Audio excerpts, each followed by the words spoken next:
In the past, the word literature had a much wider meaning than it does today.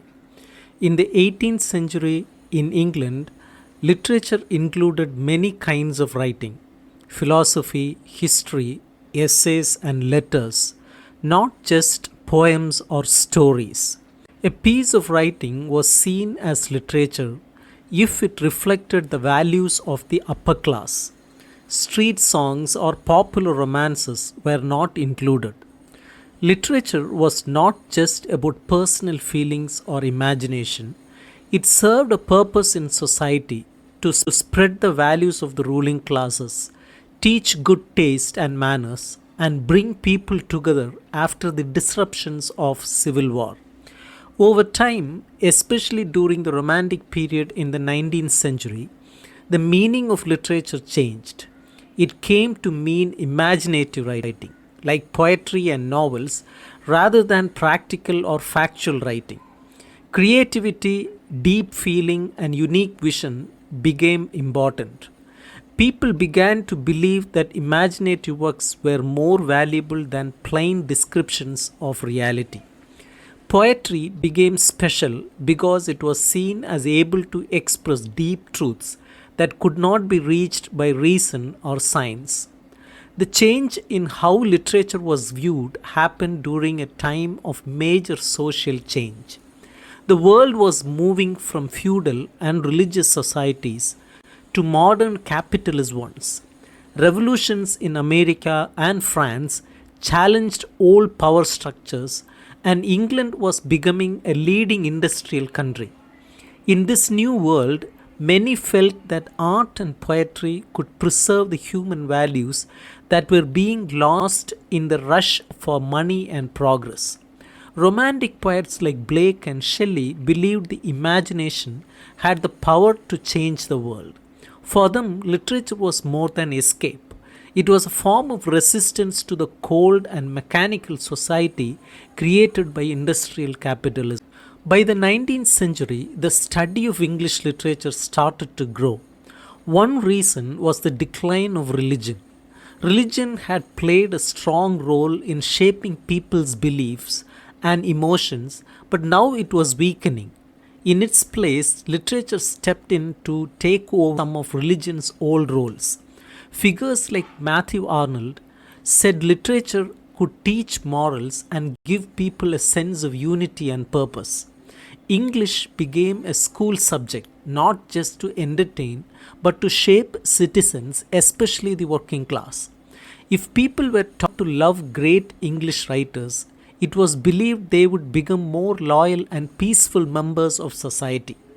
Literature helped spread national pride and respect for tradition and was even used in the colonies to teach English identity. But there was another side. Literature was also seen as feminine and soft, not serious like science or history. At first, it was taught in colleges meant for working class people and women. It was not considered a real academic subject. Slowly, it gained ground in the big universities, especially after World War I.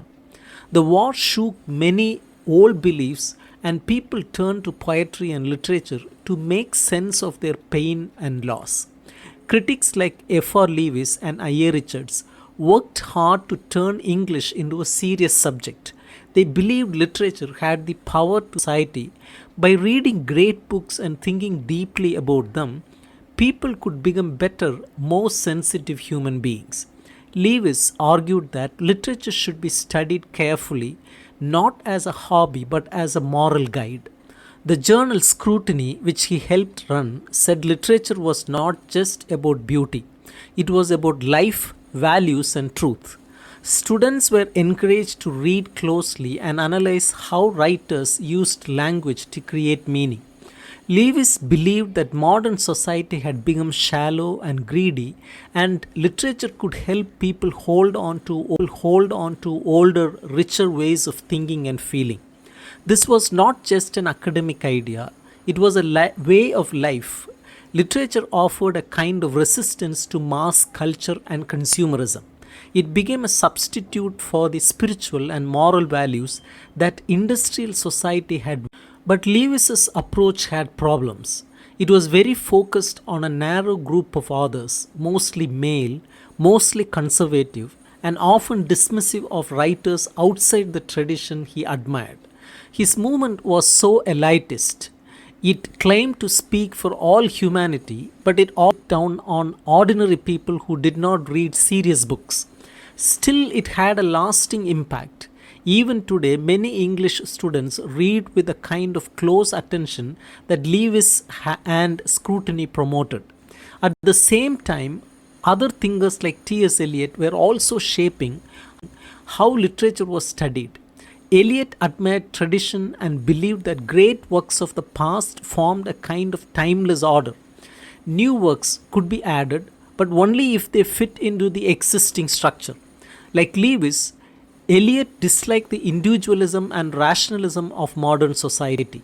He turned to the past and to religion he found deeper meaning. His poetry was hard to understand but aimed to reach people at a deep emotional level. He believed literature should not explain or argue. It should speak to the senses and emotions, bypassing the mind. For Eliot, myth and symbolism offered a way to connect people to shared truths. In America, a similar approach took root in the form of new criticism. Like Lewis and Eliot, the new critics wanted to treat literature as a serious objective subject. They believed that the meaning of poem was in the text itself, the author's intention, or the reader's feelings. They focused on the structure, form, and unity of the text, seeing the poem as a self-contained object. The new critics believed that close reading could reveal deep universal truths. Their ideas became the foundation for how English literature was taught in schools and colleges in the mid 20th century. However, this method had its limits. It often ignored the historical and political context of literature. It treated poems and stories as isolated works, not connected to the world in which they were written. Over time, critics began to challenge this view, asking how race, class, gender, and history shaped literature. Still, the influence of the new critics and the earlier thinkers like Lewis and Eliot remained strong. They helped make literature a serious subject, one that asks questions about who we are, what we value, and how we should live. Literature became a space to explore human experience in all its richness and complexity. It was no longer just for entertainment or beauty, it was a tool for moral and cultural understanding.